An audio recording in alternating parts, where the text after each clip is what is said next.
A dim red light bled through the narrow slats of the forward cabin, bathing the cramped compartment in a harsh glow that reminded Sergeant Nathan Hale of an emergency alarm more than a briefing room. The transport shuddered as it slipped from orbit, engines whining against the thin atmosphere of Eridan 4, and the soldiers inside gripped their harnesses to brace against turbulence. Hale did not flinch. His hands rested loosely on his knees, fingers still and steady, the same way they had been when he'd calibrated the scope of his rifle an hour earlier. He didn't need to look up to feel the eyes on him. Corporal Mason Riley leaned forward from the opposite bench, his freckled face pale in the crimson light. "You're really not going to say anything before we drop? No pep talk? No, remember your training speech?" Hale finally raised his gaze, his dark irises catching the red hue and making them seem almost metallic. "If you need a pep talk, you shouldn't be on this mission." Riley gave a dry laugh, shaking his head. "And there's the legendary charm. Guess the rumors weren't exaggerating." Hale didn't answer.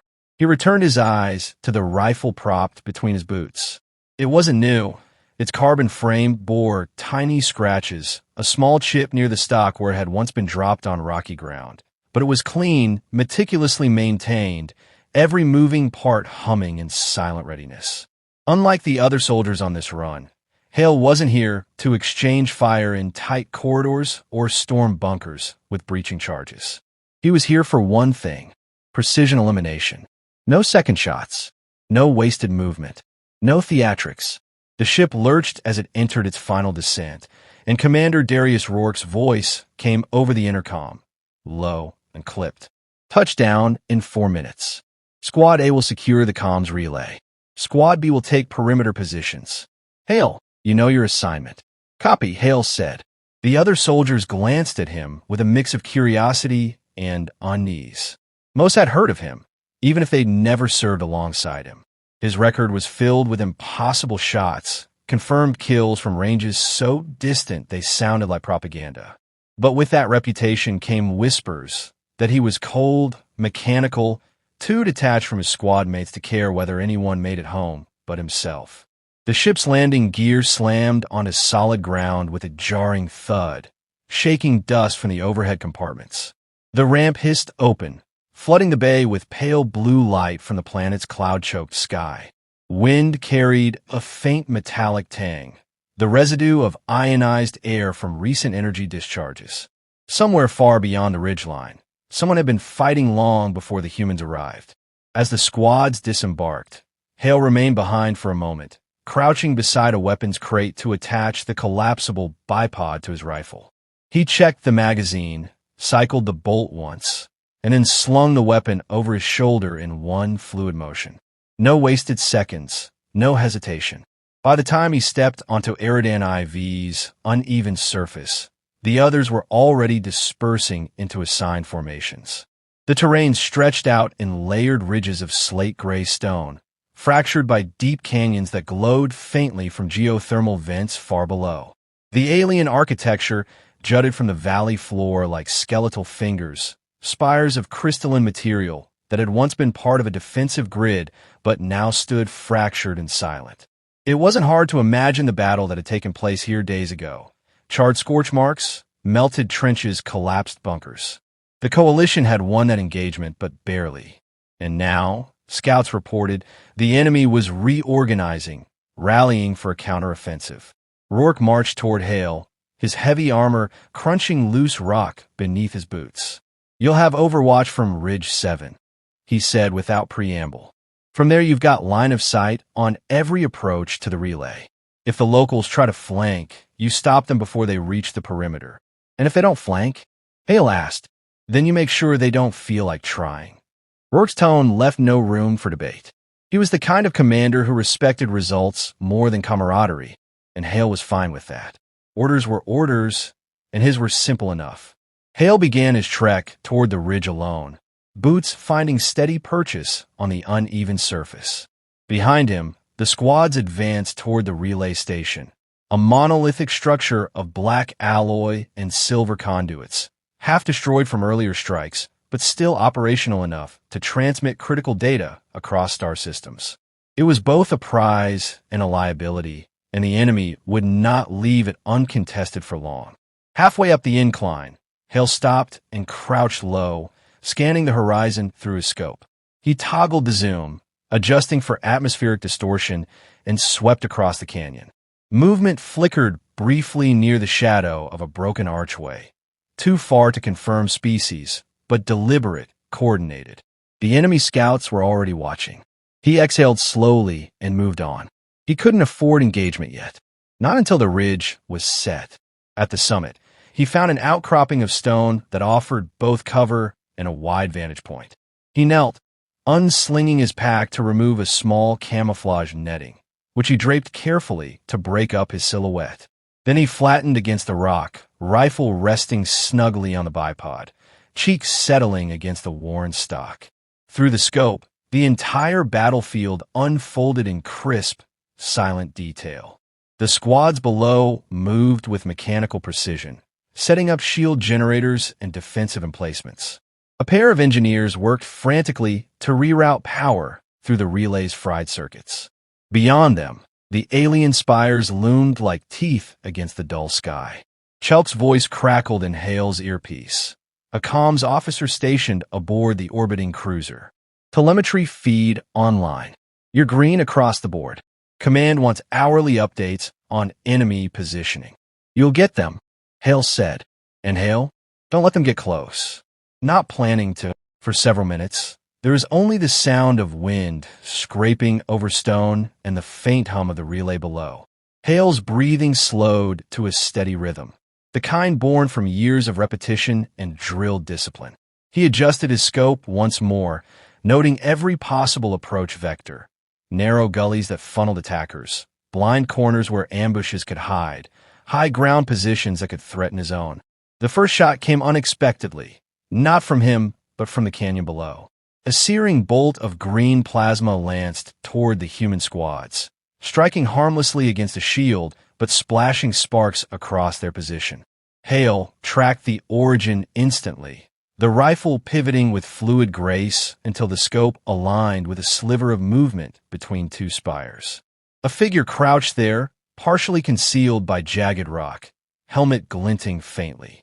Hale's finger tightened, and the world narrowed to a single point of focus. One pull of a trigger, and the rifle kicked lightly against his shoulder. The figure dropped, weapon clattering against stone. Contact North Ridge, Hale reported calmly. One hostile down. Expect more. As if on cue, 3 more plasma bolts streaked out from different angles, probing shots meant to test defenses rather than break them. The enemy wasn't rushing in blind. They were scouting, gauging human response time. Hale shifted again, lining up another target. This one peeked briefly around cover, scanning with a sensor module that pulsed faintly in infrared. Hale fired, and the sensor shattered, spraying sparks before the alien yanked back out of sight. A clean hit, not lethal, but enough to blind their reconnaissance on that flank. Good shooting, Chelp muttered over comms. Think they figured out who's watching them yet? They will, Hale replied. And when they do, they'll try to get me first.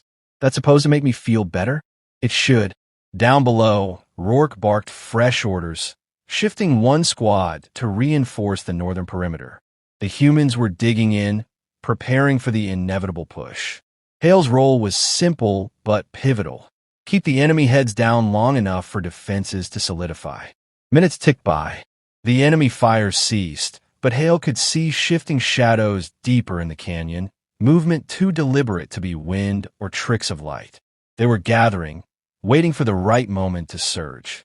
Hale settled his cheek back on the stock and breathed out slowly, steadying his pulse. They're coming, he said quietly. The enemy commander dropped in an instant, collapsing like a marionette with its strings cut. Around him, the command cadre froze in confusion, their attention snapping toward the distant ridgeline. Hale didn't flinch. His breathing stayed slow, the rifle already recoiling back into his shoulder for a follow-up shot. The second officer barely had time to issue an order before another muted crack reached him too late. He crumpled beside his leader, and the cluster of alien troops erupted into chaotic motion, half diving for cover, half scanning the horizon for the source. Hale shifted slightly, adjusting his body position without ever taking his cheek off the stock. Every shot was measured, each target selected with meticulous care.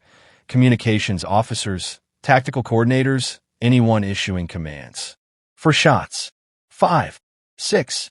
Each one landed with surgical precision, and the once confident unit had devolved into shouting and frantic scattering, their formation unraveling before they understood what was happening. Enemy command structure is splintering.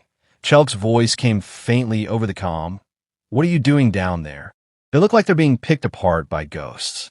Hale's reply was steady, almost conversational, taking away their eyes first, then their hands. He recentered the crosshairs on a soldier, attempting to relay orders through a glowing wrist pad. Another exhale, another squeeze. The alien spun backward, the device clattering against the rocky ground. The soldiers nearby looked around wildly, unable to pinpoint where death was coming from.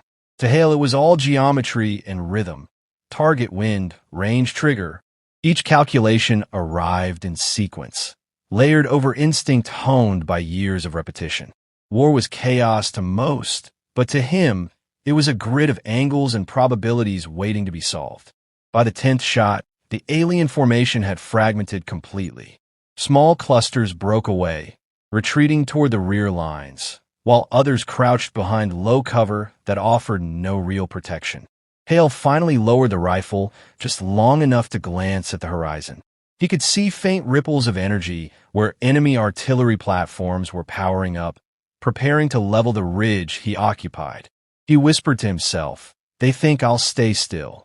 The rifle was slung across his back in one fluid motion as he packed up his position. Loose shell casings were swept into a pouch, bipod collapsed, optics secured. No trace left behind. Not even footprints thanks to the rocky slope. As he moved laterally across the ridge, staying below the skyline, he could hear faint shrieks of frustration echoing from the valley floor. Even without understanding their language, he recognized desperation. Chelk's voice returned, jittery and nervous. "You should pull out now. Their orbital support will burn that ridge clean." "They'll waste ammunition on empty rocks," Hale replied, sliding into a crevice that offered natural concealment. He unfolded the bipod again and settled in, letting the world slow back down to the steady metronome of his breathing. In the valley below, a new officer had taken control, rallying troops with exaggerated gestures. Their forces began repositioning, clearly intending to rush the ridgeline in overwhelming numbers. Hale's crosshairs drifted lazily toward the officer's head. He held it there, but didn't fire. Timing mattered more than the kill itself. The longer the enemy believed they could fix him in place, the more resources they would commit, the more gaps they would leave elsewhere. His finger eased off the trigger. He shifted aim instead toward one of the artillery platforms in the distance. The shot would be difficult. 3 kilometers, gusting wind between ridges, moving target. He let his breath flow out evenly, emptying his lungs to the point of stillness, and squeezed. The round struck the platform's energy core. A bright bloom of white light followed, the explosion tearing through the alien cannon and sending shrapnel flying across the valley floor. The shockwave rippled through the ranks below, scattering soldiers like insects exposed to sudden sunlight. From orbit, the coalition fleet undoubtedly saw the detonation, but Hale wasn't thinking about the political consequences. He was already moving again, relocating to his third position before counterfire could lock onto his previous location. Chelk's voice carried a note of awe this time. "You just disabled one of their primary guns. By yourself. Do you realize what that means?" "Yeah," Hale muttered. "Means they're mad." The shuttle pilot gave a short, breathless laugh. "I think I'm starting to understand why your people brought you." Hale didn't answer. He was too busy recalculating angles and scanning for the next priority target. Minutes stretched into hours as the duel continued. Hale never staying in one spot long enough to be bracketed, the enemy throwing more and more troops into the valley in futile attempts to root him out. Each time they concentrated forces, Hale's bullets found the individuals directing the movement, leaving the rest to flounder in disarray. In the coalition command center orbiting above, The gathered alien leaders stared at the shifting tactical map in stunned silence. Admiral Sarex leaned closer, his voice low. Is that one human doing all of this? The ambassador swallowed hard. Yes, Admiral. Calith's crest twitched in disbelief. Your sniper is dismantling an entire army's chain of command. With a rifle. Just one bullet at a time, the ambassador replied quietly. Back on the ridge, Hale paused briefly to sip from his canteen, the motion practiced and unhurried. His muscles remained loose, not tense. Fatigue was the enemy of accuracy, and he'd learned long ago to manage his own limits as carefully as ammunition. Through his scope, he noticed subtle changes in the enemy's behavior. Their troops were spreading wider now, minimizing exposure, abandoning tight formations that had once seemed unbreakable. Even from this distance, Hale could sense their caution. Fear had a way of radiating outward, unifying even disparate species into the same primal response. Hide. That was fine. Fear slowed movement, and slow targets were easier to predict. As the sun dipped low and shadows stretched long across the valley, Hale found himself adjusting his optics for dim light. The alien soldiers had activated glowing visors, unaware of how perfectly those illuminated shapes painted targets against the darkening terrain. He took 3 more shots, each punctuating the silence with a faint suppressed cough. Chelp broken again, quieter this time. Command wants to know how long you plan to keep this up. They think your position's unsustainable. Hale scanned the horizon for any sign of enemy reinforcements. Nothing yet. Long enough, he said simply. You don't sound worried. Worrying doesn't change the math. He spotted movement near the far tree line. A column of armored walkers advancing cautiously, scanning with sensor arrays. That would complicate things. Hale noted their speed, trajectory, and distance before shifting his aim to the lead vehicle's viewport. He fired. The round struck true, ricocheting inside the cockpit and disabling its driver. The walker staggered sideways and toppled, colliding with its neighbor in a tangle of limbs and armor plating. The remaining machines halted, their sensors recalibrating in futile attempts to locate the sniper. Another shot followed, and another. Within minutes, half the column was immobilized, and the rest had retreated behind the trees. By now, the valley floor was littered with broken machines and scattered troops too disoriented to organize an effective assault. Hale exhaled slowly and rested his cheek against the stock for a moment, letting the tension bleed away. The day's light had almost vanished, and with night came colder winds, sharper risks, and fresh opportunities. The enemy would adapt. They always did, but Hale had no intention of letting them regain their footing. He checked the chamber, confirmed his remaining rounds, and spoke into the comm with calm certainty. Tell your command center to start planning their advance. They won't get a better window than this. Chelk hesitated. You mean they could retake the valley right now? Hale's eyes stayed on the scope, tracking one last officer darting between wrecked vehicles in a desperate bid to regroup stragglers. They could, he said softly, just before pulling the trigger. The figure dropped. Hale descended the ridge under the thin veil of dusk, his boots silent over loose gravel and brittle pine needles. The valley below, once a hive of activity, had become eerily quiet. Smoke drifted in curling ribbons from the shattered artillery platform, and the scent of ozone clung to the cold air like an unwelcome guest. His rifle rested diagonally across his back, scope glinting faintly in the dying light, but his hands were loose at his sides, prepared to draw in a heartbeat. He wasn't complacent, only calculating. Chelk's voice buzzed faintly through the comm, less strained than before, but tinged with something resembling reverence. Ground scans confirm minimal activity. You've got stragglers, scattered squads, no cohesion. It's like they're waiting for someone to tell them what to do, and no one's left to give orders. That's the point, Hale muttered, eyes narrowing as he swept the valley with measured patience. Even in their fractured state, an enemy this numerous could lash out unpredictably, and he knew better than to mistake silence for safety. He crouched beside the charred husk of a downed walker, running calloused fingers over its still warm armor. Alien engineering, sleek curves, iridescent plating, ruined by one precisely placed round. He didn't linger on the handiwork, simply noted the entry wound, the shattered circuitry, then moved on. Everything he did was habit layered over discipline. No pride, no gloating, just efficiency. A distant metallic clatter caught his attention. He froze, one knee in the dirt, letting the sound echo against stone outcroppings before triangulating its origin. 200 meters east, near the remnants of a command tent. His hand slid to the sidearm holstered on his thigh, drawing it silently while his other hand unclipped the rifle from its sling. He set the larger weapon against the walker hull, preferring maneuverability for close encounters. Through a jagged tear in the tent's fabric, movement flickered, slight, deliberate, cautious. Whoever it was hadn't bolted, meaning either discipline or desperation. Hale circled wide, keeping his silhouette low against the scorched ground. As he closed the distance, the figure inside became clearer. Alien soldier, armor dented and smeared with dust, weapon slung limply at his side. Not dead, not surrendering, but not hunting either. Hale's finger rested lightly along the trigger guard of his pistol. "You planning to use that rifle?" His voice was calm but firm, loud enough to carry into the tent without startling the soldier into firing blindly. The alien jerked slightly, mandibles clicking together in what Hale assumed was alarm.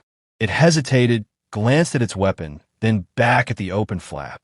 Hale didn't move closer, didn't raise his gun, just watched. "You've got two choices," Hale said, voice even. "You walk out and drop it, or you try something stupid, and this ends quick. Your call." For a long moment, only the hum of distant wind filled the space between them. Then, slowly, the alien eased the rifle to the ground and stepped out, hands raised. Its eyes, 4 of them, 2 large and 2 recessed above, locked on Hale's. Chuck's voice cut in, a whisper now. "Wait, you're taking prisoners." "Information," Hale murmured, still holding the alien's gaze. "Always worth more than another body." The soldier's breathing was rapid, chest plates rising and falling in staccato rhythm. Hale gestured with his free hand. "Far side of the tent. Sit." The alien obeyed, lowering itself cross-legged in the dirt. Hale didn't approach immediately, only adjusted his angle, so his weapon remained level, but his posture didn't scream threat. Fear alone could be counterproductive. "You speak Terran?" he asked after a beat. A pause, then a rasping reply in accented but clear standard. "Enough to understand." "Good. Then answer this. Why send so many troops for a single valley? What's buried here that's worth dying for?" The alien's mandibles flexed, a sign Hale interpreted as either indecision or stubbornness. Silence stretched. Hale waited, patient as stone. Eventually, the soldier's shoulders sagged. "Not valley," it admitted reluctantly. "Pathway. Supply artery to forward bastion." "Lose this," it trailed off but didn't need to finish. The implication was obvious. Hale's eyes flicked toward the horizon where the main coalition encampment would be preparing its next move. He tapped his comm twice, signaling Chelk without words. "You hear that?" "Loud and clear," Chelk responded. "Command just reclassified your valley as critical ground. They're dispatching armored columns to secure it. ETA in 90 minutes. "That's assuming I keep it open," Hale replied. He studied the alien soldier for a moment longer. It stared back defiantly now, as if speaking had reignited some ember of pride. Hale respected that more than he let on. "All right," Hale said finally. "You can sit here until your people come collect you, or you can start walking west and hope they don't mistake you for me and blast you on sight. Up to you." The alien blinked all 4 eyes slowly. "You will not kill me." Hale holstered his pistol in one smooth motion and picked up his rifle. "Not today." He turned and left the soldier behind without another glance, weaving back through debris toward the high ridges on the opposite side of the valley. Every step was measured for speed and stealth, balancing haste with the knowledge that enemy scouts could still be lurking. The higher he climbed, the more of the battlefield came into view. From this vantage, the scattered remains of the alien army looked like a painter's violent abstract. splintered armor glinting, blackened craters smoldering, the occasional distant spark of failing machinery flickering against the encroaching night. Coalition reinforcements are less than an hour out, Chalk said. They'll expect covering fire to punch through the remaining pockets of resistance. You staying topside for Overwatch? Negative, Hale answered. I'm going deeper. Deeper? Where? The ridgeline east of the main artery, Hale clarified. They'll regroup behind natural cover, thinking they're safe from direct assault. I'll make sure they're not. He picked up his pace, boots crunching softly over loose rock, heart rate steady despite the exertion. Adrenaline didn't rule him. It sharpened him. Halfway up the next slope, Hale paused to scan with the scope. He spotted a cluster of aliens gathering broken equipment, attempting to establish some sort of fallback point. No visible leader. He'd taken care of those, but determination still flickered in their body language. They weren't quitting. Good, he thought. Quitting soldiers stayed hidden. Determined ones exposed themselves, trying to salvage control. He found a flat slab of stone near the crest of the ridge and settled into a prone position. His movements were fluid, unhurried. Bipod locked, stock snugged into his shoulder, cheek settling naturally into place. He became part of the terrain, indistinguishable from rock and shadow. Through the scope, he tracked one alien hauling a heavy power cell toward a damaged comms relay. Hill didn't fire immediately. He let the soldier complete the task, watching carefully to map where each individual moved, which paths they favored, which routes left them vulnerable. Knowledge now meant less guesswork later. Chalk's voice returned, quieter, almost hesitant. You don't ever stop, do you? You've been at this since dawn. Ward doesn't care if you're tired, Hale replied without looking away from the scope. The first shot came only after he'd drawn a mental grid of the entire fallback area. It struck the comms relay's power conduit, erupting in a shower of sparks that sent the soldiers scrambling in disarray. He shifted targets smoothly, firing twice more in quick succession, one round disabling a heavy weapon emplacement, the second severing a cable that tethered a portable shield generator. By the time the aliens realized they were under attack again, two of their defensive assets were already useless, and their cover had become a death trap illuminated by arcs of electricity. Hale stayed prone, invisible, letting their confusion work against them. Every step they took exposed a new angle. Every attempt to regroup put them exactly where he wanted them. When the last power cell detonated in a chain reaction, the explosion silhouetted the survivors against the rocky walls. Hale didn't waste ammunition. He didn't need to. The destruction had achieved what was necessary. Further delay, further disarray. Above, the night had deepened, stars emerging one by one against a canvas of indigo. Among them, the faint pinpricks of the coalition fleet burned bright, poised to descend as soon as the valley cleared. Chalk broke the silence with a tone of reluctant admiration. You're buying them time. All of them. And you're doing it alone. Hale finally eased away from the rifle, muscle stiff but mind sharp. Not alone, he said. Someone has to see what's happening down here. Then, maybe next time, they won't underestimate us. He dismantled the rifle with deliberate efficiency, stowing each component in its place, no wasted motion. When he finally stood, the valley below was still alight with small fires, and the alien soldiers were retreating farther into the darkness, afraid to linger where death seemed to come from nowhere. Hale slung the rifle over his shoulder and began the climb toward his next vantage point.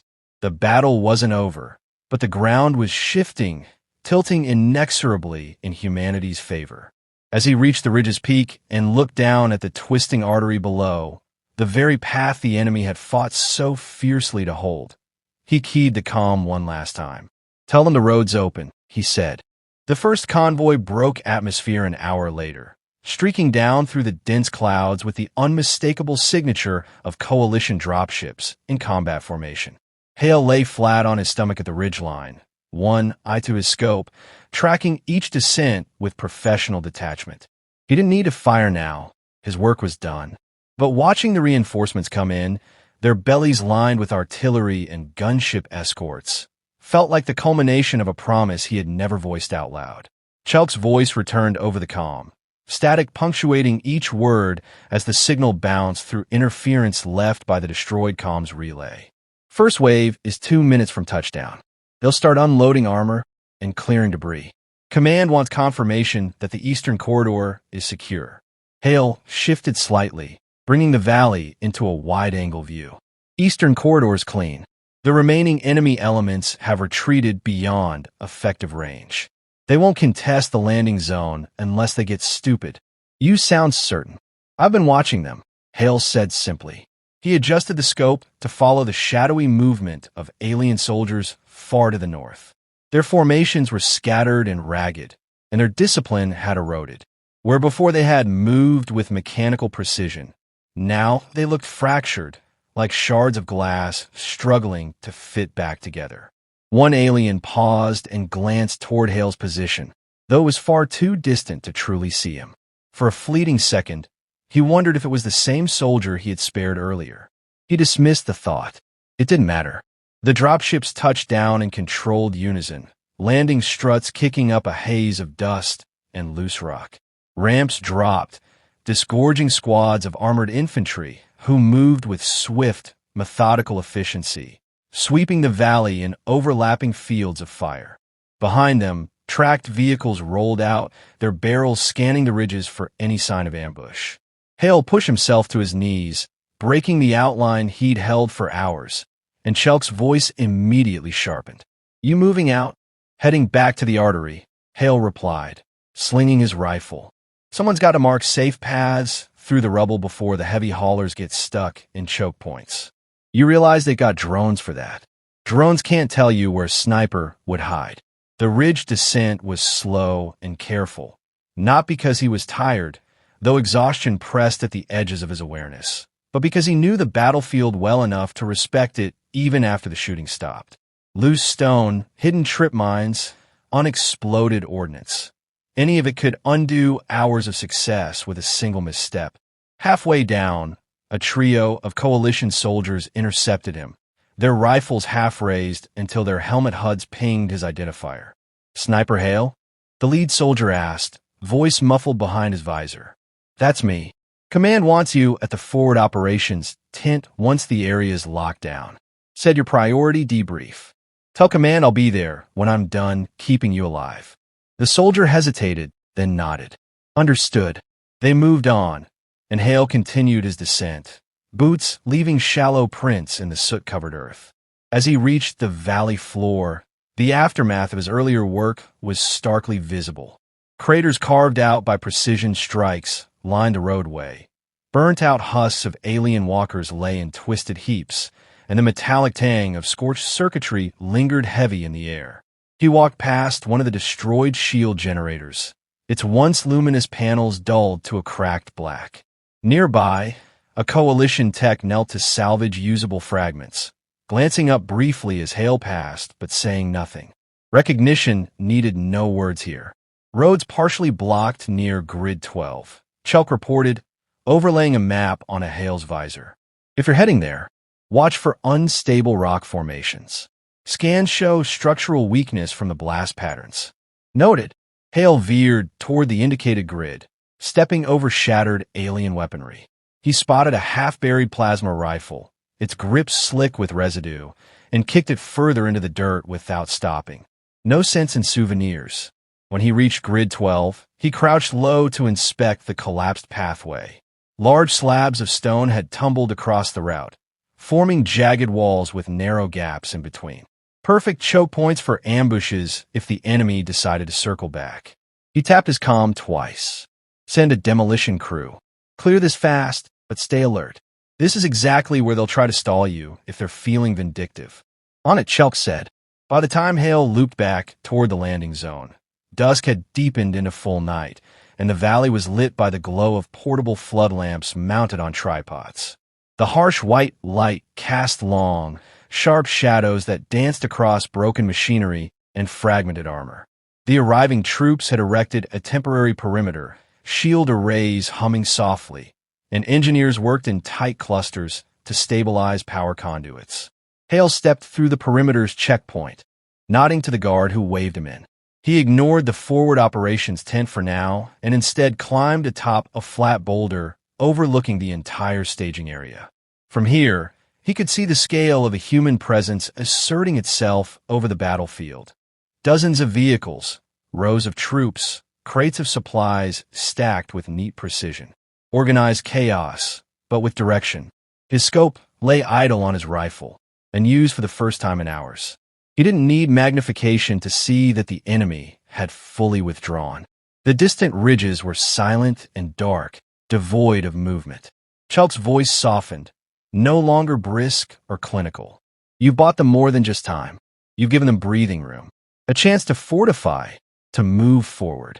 Hale let the words hang for a moment, his eyes tracing the glowing artery they had fought so fiercely to control. It snaked through the valley like a vein of molten light now, shielded, guarded alive. War isn't about breathing room, Hale said eventually. It's about making sure the other side never gets to catch their breath. He hopped down from the boulder and finally strode toward the operations tent. Inside, a holographic map hovered above the central table, displaying real-time updates of troop placements. Officers clustered around it, arguing quietly over supply lines and contingency routes. One of them noticed Hale and gestured sharply. "Sniper Hale, over here." He approached, hands resting lightly on his belt, posture relaxed but alert.